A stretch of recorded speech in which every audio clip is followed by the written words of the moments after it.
Tulak mo.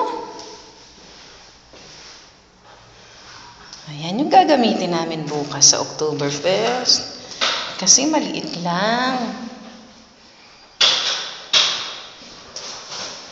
Hindi na makakagalaw.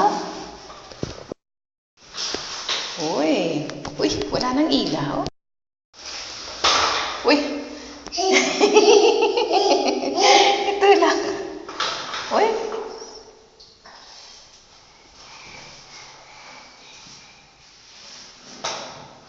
Yan.